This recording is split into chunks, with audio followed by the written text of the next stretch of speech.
Hello hi friends, మరొక వీడియోతో మళ్ళీ మీ ముందుకు వచ్చాను. ఏంటి సిస్టర్ ఇంకా వీడియో వేయలేదు అని నేను చెప్పేసి అనుకుంటున్నారా? వేద్దామని వచ్చానమాట. వీడియో పోస్ట్ చేద్దామంటే అసలు ఇంట్రెస్ట్ లేదు. అసలు నా మనసంతా నువ్వే సీరియల్ ఎందుకు వేయట్లేదు అన్నాను. మీ అందరికీ ఒకటే మాట చెప్తున్నాను, మనసంతా సీరియల్ ఎందుకు వేయట్లేదంటే 2 స్ట్రైక్స్ పడినాయండి. అర్థం చేసుకోండి. నేనైతే సీరియల్ అయితే బంద్ చేశాను. ఏప్రిల్ 26 దాకా అయితే సీరియల్ వేయట్లేదు. టీవీలో అయితే ఇస్మార్ట్ జోడీ ప్రోగ్రామ్ అయితే చూస్తున్నాను. ఖచ్చితంగా చూస్తాను అనమాట. ఈ ప్రోగ్రామ్ మీరు ఎంతమంది చూస్తారని కామెంట్ చేయండి. ఇంకా అన్నం అంతే. ఈరోజు తిన్నారా? అందరు తిన్నారా? ఎలా ఈరోజు సండే గడిచింది అనేది నాతో షేర్ చేసుకోండి. మా ఇంట్లో అయితే ఈరోజు బిర్యానీ చేశాను అనమాట. చికెన్ అయితే తినకూడదని చెప్పారు మా హస్బెండ్. చికెన్ తింటే ఫ్లూ ఏదో వస్తుంది అనమాట. అంతకుముందు ఒకసారి విన్నాను ఈ మాట, మళ్ళీ ఇప్పుడు విన్నాను. చికెన్ తింటే కోళ్ళకి ఏదో ఫ్లూ వచ్చిందనమాట. అది మనుషులకి సోకి చాలా ఇబ్బంది చేస్తుందంట. అందుకే చికెన్ అయితే తినకూడదు అన్నారు. మేమైతే ప్రతి సండే ఖచ్చితంగా మొక్కు ఉండాల్సిందే అనమాట. మొక్కు అంటే ఏం లేదండి, చికెన్ మ్యాక్సిమం చికెన్ అయితే తెచ్చుకుంటాం. మటన్ అయితే చాలా తక్కువ తెచ్చుకుంటాం. కాస్ట్ అని కాదు, తక్కువ తింటాం. మటన్ ఎక్కువ తినము. మనం ఏదైనా మంచిది అంటే మంచి జోలికి వెళ్ళం కదా, చెడు అనేదానికే జోలికే వెళ్తాము.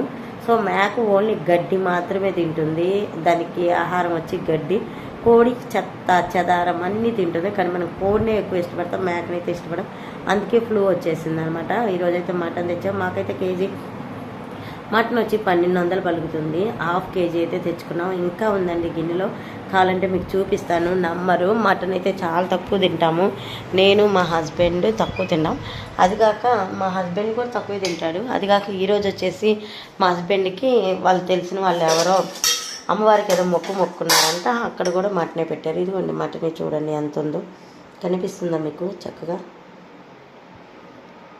ఇదిగోండి ఇంకా ఎంత ఉంది. సో నేనైతే ఇప్పుడు దోశ తిందామని ఇంకో దోశ పిండి అయితే ఫ్రిడ్జ్లోంచి బయట పెట్టాను. దోశ పిండి అండి ఇది. సో సండే అయితే మటన్ అయితే చాలా ఇంట్రెస్ట్గా తెచ్చుకున్నాం, కానీ అంత ఇంట్రెస్ట్గా అయితే తినలేదు. సో ఈరోజు సండే మీ ఇంట్లో చికెన్ తెచ్చుకున్నారా, మటన్ తెచ్చుకున్నారా చెప్పండి. చికెన్ తెచ్చుకుంటే ఇంక చికెన్ అయితే తినమాకండి. మళ్ళీ మనకి ప్రభుత్వం ఎప్పుడు తినాలి అని చెప్తే మాత్రం అప్పుడే తినండి. చికెన్ అయితే రిస్క్ చేసి చికెన్ అయితే తెచ్చుకోవద్దు. నేను మా ఇంటి పక్కన మా ఫ్రెండ్కి కూడా చెప్పాను, చికెన్ తెచ్చుకుంటానంటే అమ్మ తినకూడదంటే చికెన్ తెచ్చుకోమాకండి అని చెప్పాను. అసలు ఈ మధ్య నా చెర చూడండి వంకలు తిరుగుతుంది, చాలా సన్నబడింది అనమాట. పీస్ అయిపోయింది. ఇప్పుడు నేను తల తూకుంటుంటే ఇంత జుట్టు అయితే ఊడిందనమాట. ఆ జుట్టుని ఎక్కడో పెట్టి మర్చిపోయాను. అసలు మైండ్ అంతా ఖరాబ్ అవుతుంది. ఇంకోటి ఏంటంటే నేను పెళ్లి సంబంధాలు చూస్తానని చెప్పాను కదా, కమ్మాస్కి, రెడ్డిస్కి, నాయుడిస్కి, ఇంకా రజకులకి, ఇంకా ఆల్మోస్ట్ అందరికి, బ్రాహ్మిన్స్కి, ఇంకా ఆల్మోస్ట్ కాంటోల్కి అందరికీ అయితే మ్యాచెస్ చూస్తానండి, పెళ్లి సంబంధాలు. మీకు ఎవరికైనా ఇంట్రెస్ట్ ఉంటే తప్పకుండా మీరు నాకు ఇన్స్టాగ్రామ్లో కొడవ6కి అయితే మెసేజ్ చేయండి. ఇంకా ఎవరికైనా పెళ్లి మ్యాచెస్ కావాలి, మేము పెళ్లి చేసుకోవాలనుకుంటున్న వాళ్ళు ఎవరైనా ఉన్నా, పేరెంట్స్ ఉన్నా కానీ నాకు కామెంట్ అయితే చేయండి. తప్పకుండా నా కాంటాక్ట్ నెంబర్ ఇస్తాను. నేనైతే మ్యాచెస్ అయితే చూస్తానండి, అన్ని క్యాస్ట్ల వారికి అయితే చూస్తాను.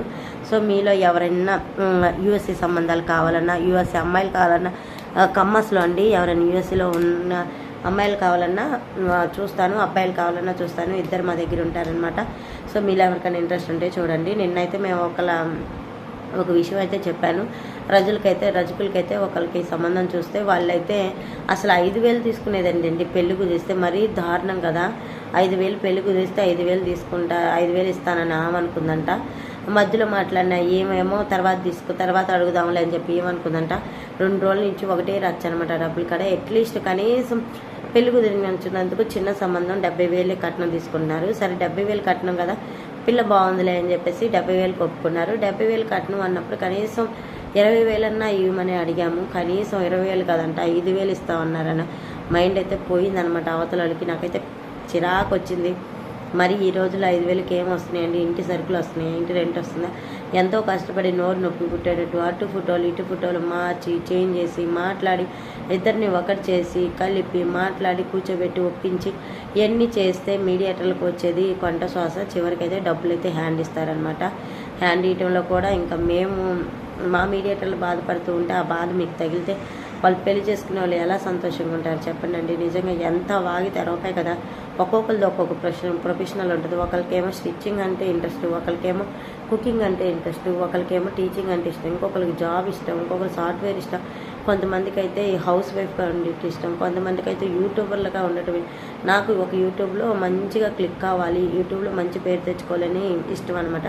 కానీ మనకు ఆ ఛాన్స్ లేదు కాబట్టి సో మనం సీరియల్కి వెళ్ళి తిరిగాము. సీరియల్ అయితే వేస్తున్నాం, రెవెన్యూ వస్తుంది. ఏదో చన్నీళ్ళకి వేడి నీళ్ళు అన్నట్టు 7,000 8,000 వస్తుంది. పర్లేదు, ప్రతి నెల వస్తుంది, ఏదో దానికి వస్తాయి అని చెప్పేసి నేను ఆశిస్తే అది కాస్త అయితే బోర్ల పడిపోయిందనమాట. ఏం జరిగింది, ఛానల్కి స్ట్రైక్ పడ్డాయి. సరే ఓన్ కంటెంట్ల మీదకి వెళ్దామంటే ఓన్ కంటెంట్లు అస్సలు పోవట్లేదు అనమాట. టిక్కులన్నీ ఇట్ట కిందకి చూస్తూ ఉన్నాయి. ఏం చేయాలో అర్థం కావట్లేదు.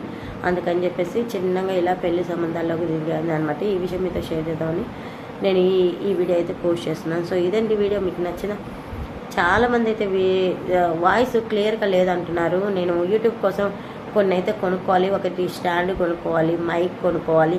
ఇవన్నీ కొనుక్కోవాలంటే పైసలు ఉండాలి. నా దగ్గర అయితే డబ్బులు లేవు. ఈసారి ఖచ్చితంగా రెవెన్యూ వస్తే ఖచ్చితంగా ఇవన్నీ కొనుక్కొని మీకు క్లియర్గా వాయిస్తో మంచిగా వీడియో అయితే పోస్ట్ చేస్తాను. సో ఇదండి ఇవాళ వీడియో అయితే చాలా యూస్ఫుల్ అవుతుంది, చాలా బాగా నచ్చుతుంది. మీకు నచ్చుతుందని పోస్ట్ చేస్తున్నాను. వీడియో నచ్చితే తప్పకుండా like, share and subscribe. Thank you for watching. మరొక వీడియోతో మళ్ళీ కలుస్తాం. Bye, good night.